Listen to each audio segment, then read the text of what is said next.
I need NOS. No. My car topped out at 140 miles per hour this morning. Amateurs don't use nitrous oxide. I've seen the way you drive. You got a heavy foot. You'll blow yourself in pieces. High-octane music. The Clutch. Welcome back, Clutch Kids. I am the Wolf, and I'm here with Spike. Woo! Woo! And we just want to get right into our interview with Goodnight Wednesday that we had. So we're going to go into that, and then we'll be right back afterwards. Sound cool to you? Word. Word. All right. Here's the interview that we had with Goodnight Wednesday. You're the ones out here sent to scream into your lives. The very gates of hell themselves will not push us aside. I'm Spike. And I'm Wolf, and we're here with Ryan, Kyle, DJ, and Samuel of Goodnight Wednesday. So how you guys doing? We're doing well. Doing well, I guess. At least Very I good. am. I can't speak for everybody. We want to start with our first question here. When was the band formed? The band was formed January of 2006. And how did you guys come up with the name Goodnight Wednesday? Is everybody looking at me right now? Yeah, this one's yours. Yeah. All right, here we go. So in early 2006, I flew in an airplane to Tucson, Arizona, where I helped DJ That's load me. up his little pickup truck, and we made a 4-day, 3-night journey from Tucson, Arizona to Akron, Ohio.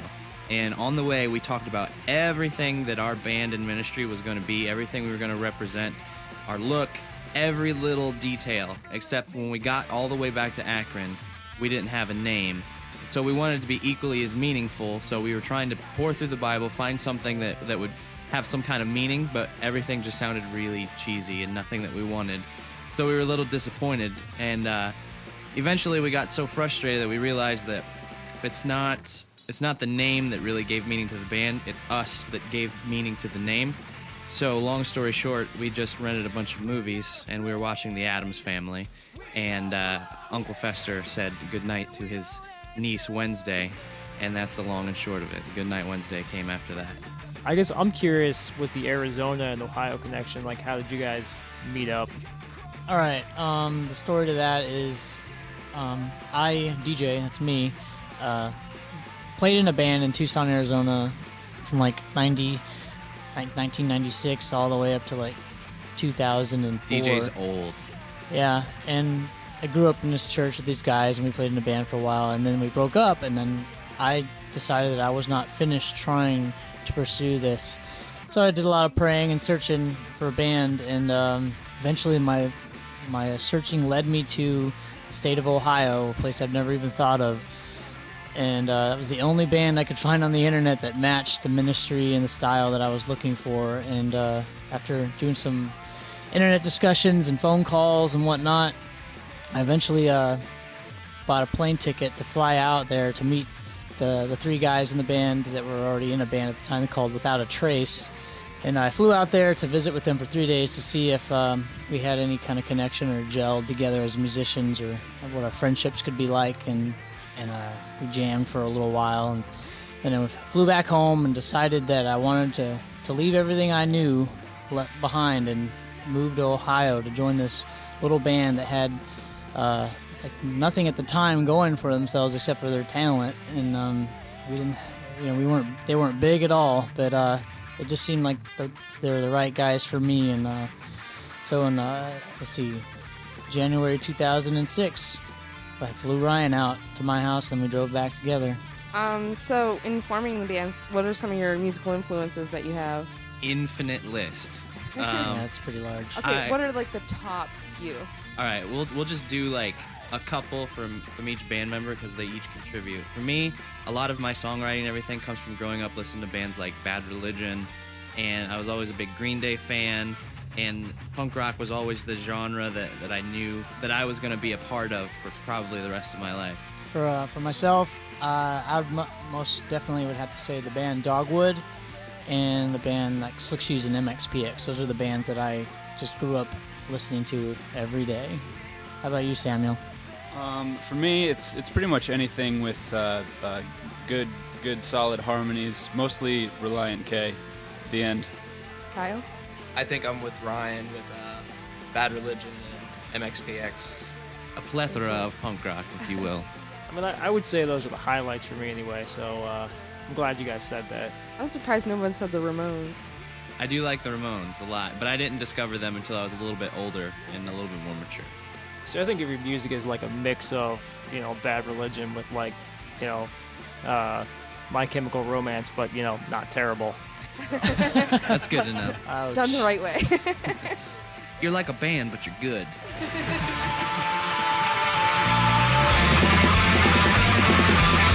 And we are We're back. Goodnight Wednesday, and you're listening to The Clutch. And we are back. Yes, we are. And we hope that interview was very enlightening for all of you to enjoy. It's always nice to know a little bit about the bands you listen to. Yeah, it was a cool background, and like I said, I'm glad they kind of had that My Chemical Romance thing, but better. So that was really, really cool for me. Now remember part 2 of that whole interview, because we sat in the studio with them for like a half hour. So part 2 will be airing next week on our show. So stay tuned, because the best is yet to come. Yes, it is. And be sure to come out and see them September 23rd here at Calvary Chapel, Zanesville. So write that down, because there's a lot of stuff going on. There is a lot of stuff going on. But getting back into our topic, if you guys are just joining us, we are talking about 9/11, since we're getting close to that anniversary. So, Wolf, do you want to read the next verse? Sure. The Psalms, the top one? Yeah, that's what I'm going for. We're going to do Psalms 91:1. It seemed appropriate. He that dwelleth in the secret place of the Most High shall abide under the shadow of the Almighty. So I guess really what we're talking about in the wake of all this tragedy, and so many people were affected. We were in high school, both of us. Mm-hmm. I was a senior in high school, and I just remember the world felt like it really changed at that point. I guess I had a much more optimistic view of life at the time, and after that happened, for a while there, it was really easy to be sort of pessimistic and feel like the world was just a bad place. Yeah. And at some level it probably was, but also think about all the heroics and all the unity that happened during that point is really sort of mind-blowing when you really think about it, that all these great things happened, all the brave firemen, the police officers and everything. And as we'd shown before, like in some of these other interviews and stuff previously, Jesus Christ was there the whole way, man. He was. That's the amazing thing about Jesus Christ, is he's never going to leave us, and he's never going to forsake us. And even amongst that, as hard as it is to wrap your mind around, there's a lot of people that gave their life to Jesus Christ that may have lived 80 or 90 years and not given their life to Jesus Christ and died and gone to hell. So when you really think about it that way, it's really hard to swallow and it's really tough. But the reality is Jesus is sovereign and Jesus is loving. And I guess what we want you guys to take from this is, for some people that lives, it feels like they're ripped away from them.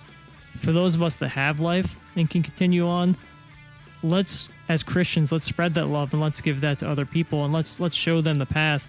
And if you're listening to me today and you're not a Christian, there's no time like the present, because you know in your heart that Jesus Christ is right. At least you should. And today, give your life to him, and you can live a whole new life full of joy and peace that we've been talking about on these shows over and over again. And as we go into this, I'm pleading you just to make some changes, and that simple change is acknowledging that you're a sinner and that you're wrong, and asking for forgiveness and the ultimate gift of eternal life. So I guess in a nutshell, that's it. So let's get back into some more music. All right, we're going to go into 21 Pilots with Guns for Hands. You're listening to The Clutch.